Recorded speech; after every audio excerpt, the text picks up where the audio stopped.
Hey everybody, it's Javan Bernakevitch here, ladies and gents, boys and girls. I'm here with Gord Hiebert of Element Eco Design. You can find more information about what we do on permaculturebc.com or Element Eco Design. We are going to do a walkthrough. If you've seen this video, maybe you've seen the video before that showed the walkthrough before. We're going to give you a sense about what we accomplished in roughly 2 days, 2 working days, about 16 hours or less, probably more like less because we did some teaching. And also take a look at what we did with 23 people in 2 days. Bye guys, take care. Had some great people coming from all over the place. Those folks came from 100 Mile House. We had a few folks that came from Whitehorse, a couple folks that came from Calgary. And here we are north of Kamloops in Darfield. Just an incredible group of people. And let's walk you through what we did. So behind me, you'll see it again, we've got the top high bed, we have another high bed, and everything encircles or makes a courtyard for the Earthship. Now Sandra and Chris Burkholder, these two fine folks, if you want to learn about them, Darfield Earthship, they have some great online resources, some PDFs about Earthships and about rocket stoves. Just going to have another couple of folks pass us here again. Take care. You're welcome. Appreciate it. Thanks, Nick. So these fine folks have been putting together this Earthship for the last 3 to 4 years and just recently got their permit. Looks like a beautiful place. They use about a cord and a half of wood a year, and everything else they get heated and lit by mostly their orientation to the sun. So let's take you through the system.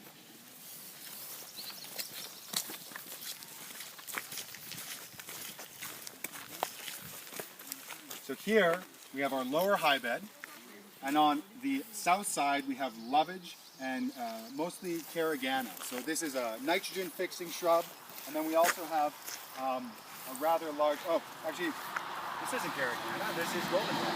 Yeah, goldenrod. And so what this will do is this will create a screen that will help to buffer the noise and the wind and help to create a small microclimate. And what will happen is that the wind will come here, it'll buffer up and over, and what we'll have is we'll have a nice calm, cool place on the inside. Let's take a look on the inside.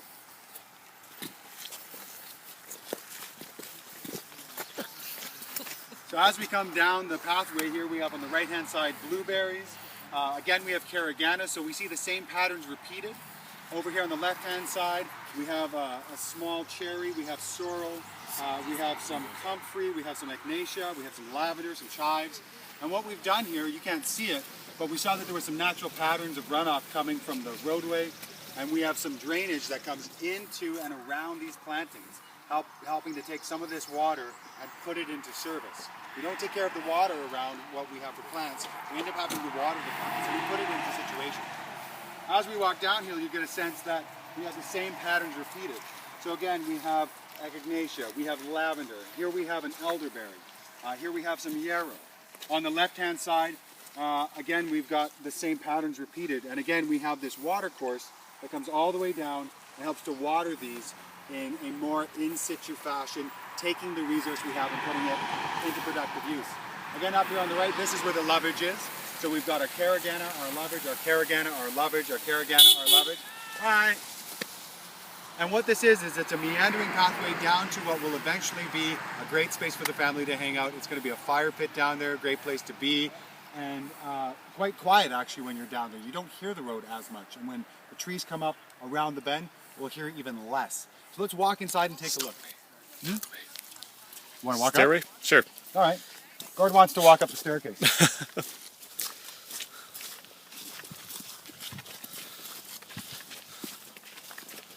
So just one more neat little feature. These are chokeberries. So another edible variety we have here. Also has a great wind buffer effect and a hedgerow effect.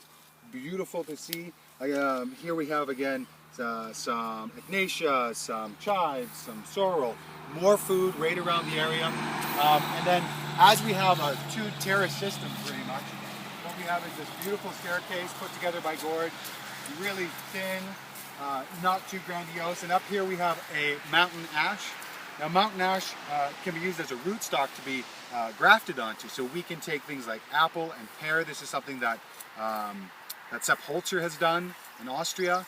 Been there, seen it with my own eyes. He's grafted these pears onto the mountain ash and has done really well with them.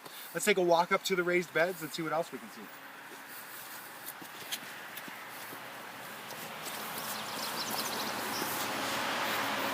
So as we come up, we're going to see a lot more plants. We have gooseberries, we have some oregano, we have some different herbs and spices.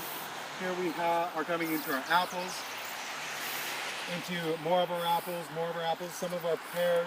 We have some currants, some gooseberries. We have some great daylilies. They're a beautiful plant. Multiple parts of the plant are edible. And here you can see we've done something a little bit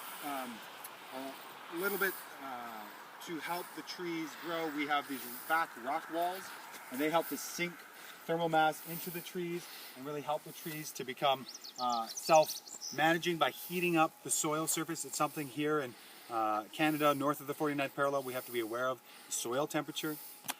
These were the raised beds we saw at the beginning, and what we've done, you can see here, is we've lined them with landscape fabric with the fiberglass or the real sharp edges on the inside. And what this will do is this will shed water and keep the wood here from rotting out, and just keep this bed prepared and have a longer longevity. You can tell it's been the end of 2 days of a lot of talking, because I'm a little bit worn out. What we've done here is we've sheet mulched, we put cardboard down, then we put sawdust. We have blueberries, we have honeyberries, we've got some yarrow, we've got some oregano, we've got some lavender. Just again, the same patterns repeated over. We've got a bit of an experiment over here. So this is a bit of an experiment. This is a hardy frost peach, supposedly good to down to zone 4. So we put it at the entranceways. It's a bit of a heat trap. We're going to have more rocks around here, helping to sink that heat, put it into the soil and help the microbes to come together. This is a beautiful hugelkultur that's been placed together. The trench was about 1 meter deep. You might have remembered I was down in this trench a couple days ago. We put this together by putting down wood that has been colonized by fungi, birch, poplar. We found here on the land there was a log cabin company that was put together, and a lot of the wood that's been left on the ground is dunnage to help hold the wood up, which the homeowners thought, oh, that's garbage wood. This became a great resource for us. We were able to put this into the hugelkultur and help it to decompose and then become a water retention strategy. We built that up. We put soil on top of here. We put sawdust. We put decomposed wood chips. And then on the end we put some manure, some soil, seeded, broadcast, and planted. And I'm really excited to have them send us some videos. Hopefully it'll be at the end of this video at some point. You'll get a chance to see.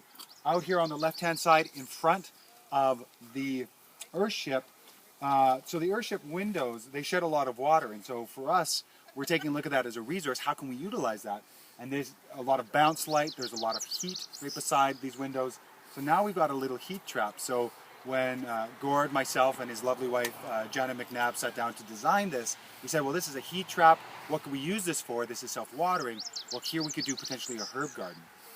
So here we have a bunch of different herbs that can be used, culinary herbs. And then off right to the door, we have a little bit of an experiment again. We have some rosemary, which here in this climate is kind of pushing boundaries, but we place it in a really good place. We think it'll do exceptionally well. I think even a rock wall around there would probably help it out. Pass that on to the homeowners, help them to really understand their landscape. So you can see that we haven't completed the sheet mulching here. Ran out of cardboard, so we'll put that back in. Raised beds will be planted out. We've done 2 applications of compost tea here in a rather large 55-gallon drum.